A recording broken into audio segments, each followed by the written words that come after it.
Masa kita berbincang tentang mutasi dan mutasi ini perkara yang sangat complicated. Kalau mengikut daripada sejarah terdahulu dari segi virus yang lain, bagaimana mutasi itu? Adakah kali ini COVID-19 lebih kejam lagi dari segi perkembangannya, Doktor? Okay. Kalau kita tahu COVID-19 ni puncanya adalah daripada SARS coronavirus. Okay. Sebab COVID-19 dia tambah 2, SARS coronavirus 2. Okay. Kalau yang adik-beradik dia ni kan SARS coronavirus yang penyakit SARS, dan yang di samping tu ada satu lagi MERS-CoV. So kalau kita tengok dari segi jumlah kes yang untuk dua kes virus ni tak sebanyak yang macam sekarang. Tapi severity bergantung. Ada yang severe yang menyebabkan kematian yang tinggi macam MERS, tinggi mati. Sebab apa mungkin tinggi mati? Sebab tak ramai kena, tapi yang kena tu pula ramai pula yang mati. So itu kita nampak dia punya persen kematian tu tinggi. Tapi untuk COVID-19 ni kita nampak dia punya jangkitan banyak, ramai sangat kena, dah hampir 3 juta lebih kan, mencecah 4 juta. Tapi tahap kematian bergantung kepada negara tersebut. Kebaikan boleh dikatakan masih lagi terkawal.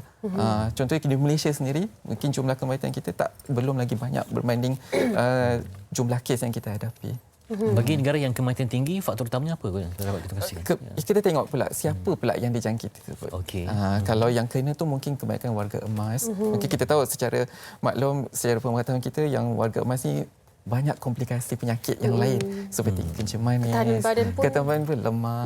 Itu mungkin salah satu faktor yang menyumbang kepada kematian juga.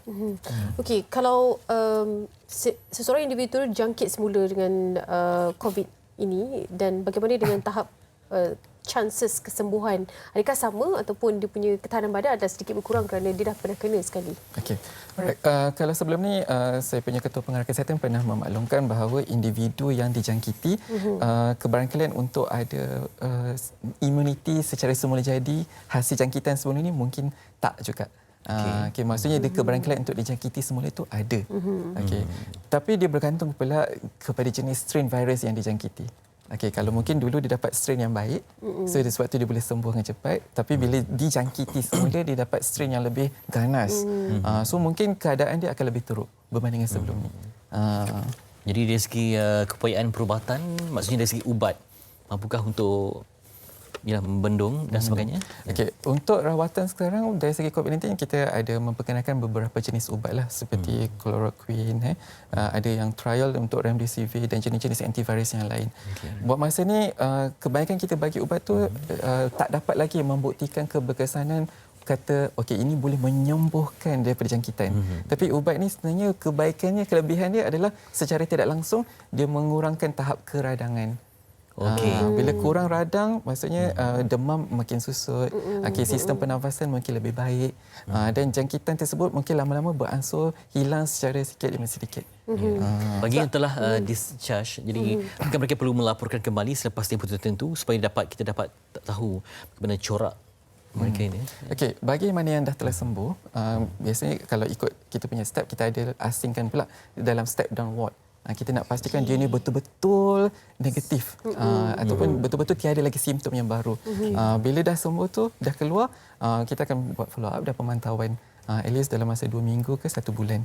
Pemantauan dari rumah lah maknanya. Dan malah ada juga yang pesakit tu sendiri dia aware dan dia maklumkan juga, saya ni tiba-tiba ada batuk, adakah saya dijangkiti semula?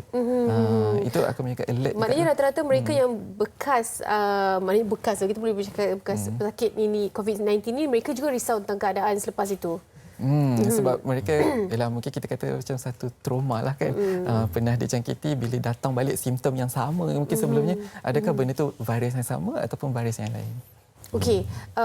Bila kita bercerita tentang kes-kes yang melibatkan mereka ni ada background penyakit-penyakit kronik kan, kencing manis, darah tinggi, mereka ni adalah antara yang risiko sehingga boleh ke arah kematian dan sebagainya. Dan bagaimana melihat kepada mutasi COVID-19 ini pula terhadap mereka? Adakah peluang mereka untuk survive dalam COVID-19 ini? Sebab tu pentingnya kita menggalakkan daripada mengelakkan daripada individu tersebut dijangkiti. Terutama kategori yang warga emas yang disebut. So di samping itu juga kita menjalankan saringan awal, pengesanan awal. Sekarang sibuk di peringkat lapangan menjalankan ujian saringan di pusat-pusat jagaan warga emas sebab kita nak memastikan mereka ini dikesan dengan lebih awal. Bila dikesan lebih awal, kita dapat beri rawatan awal dan dapat mengelakkan daripada virus tu mungkin lebih melampau-lampau lah dalam menyebabkan individu itu lebih sakit nanti. Betul, bagaimana pula secara ringkasnya dari segi kerjasama antarabangsa dan juga hubungan dengan WHO dalam usaha untuk mempercepatkan segala-galanya yang baik, sebab kita perhatikan kes mencecah jumlah yang sangat menakutkan terutama di US dan sebagainya. Jadi untuk memulihkannya, apa harapan kepada dunia? Ya. Dari segi kerjasama dengan WHO dan juga negara-negara lain, kita akan menggunakan platform International Health Regulation, di mana platform tersebut akan wujudin satu komunikasi. Contohnya kalau Malaysian, warga negara Malaysia berada di UK yang positif, Malaysia mereka akan memaklumkan juga kepada kita. Dan juga, sama juga kalau di mana-mana penduduk mereka yang warga negara luar yang dijangkiti di negara kita, kita akan update. So dari segi platform tu kita dapat kemaskini dari segi situasi semasa, dan WHO juga memberi input dari masa ke masa untuk kita strengthenkan lagi kita punya strategi sebenarnya. Kalau kita lihat ada juga individu lain dari luar negara yang memuji cara Malaysia mengendalikan kes-kes COVID-19 ini, tapi secara jujurnya bagaimana pendapatan kita sendiri daripada KKM melihat kepada bagaimana perkembangan ini, termasuk dengan jumlah kematian tidaklah meningkat secara mendadak dan sebagainya. Apa komen doktor? Okey. Sebenarnya ini satu cabaran yang besar sebenarnya untuk buat kita, terutama sekali bagaimana kita nak mengawal mereka ni bercampur gaul dengan ramai orang untuk mengelakkan daripada virus ini dijangkiti. Dan alhamdulillah kita mengambil pendekatan yang lebih awal sebelum ini menjadi melarat yang lebih teruk. Namun kita tak pernah juga mengabaikan negara-negara luar bagaimana mereka melaksanakan tindakan kawalan dan pencegahan tersebut. So kita belajar juga daripada negara lain dan juga meminta pendapat daripada Pertubuhan Kesihatan Sedunia sendiri dari segi pelaksanaan tersebut. Ya, ini tugas antara yang paling mencabar, Doktor. Ya, betul. Sebab ada pandemik yang besar.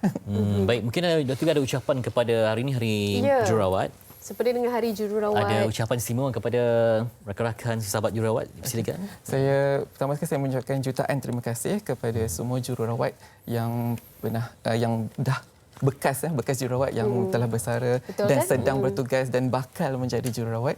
Selama 11 tahun saya bekerja memang berurusan dengan jururawat setiap hari, dan mereka amat membantu sebenarnya sebab walaupun sesukar kita ni, tanpa mereka memang sangat susah. Dan tambah pula sekarang mereka sangat memberi sumbangan yang terbaiklah dalam membantu kita semua dalam Kementerian Kesihatan ini untuk mencegah penularan wabak COVID-19. Okey, terima kasih banyak doktor. Kita harapkan yang terbaik dan juga syabas tahniah diucapkan kepada pihak KKM di atas segala usaha yang telah pun dilakukan kan. Ya, telah pun meratakan lingkungan dan juga memastikan rawatan ini dapat kita putuskan secepatnya mungkin dan berkenaan negara pertama baik dan juga kerjasama yang strategik dengan negara lain juga. Terima kasih, untuk Doktor. keselamatan bersama. Okey, Dr. Muhammad Ishadi Mahmud, Pakar Perubatan Kesihatan Awam, Bahagian Kawalan Penyakit, Kementerian Kesihatan Malaysia.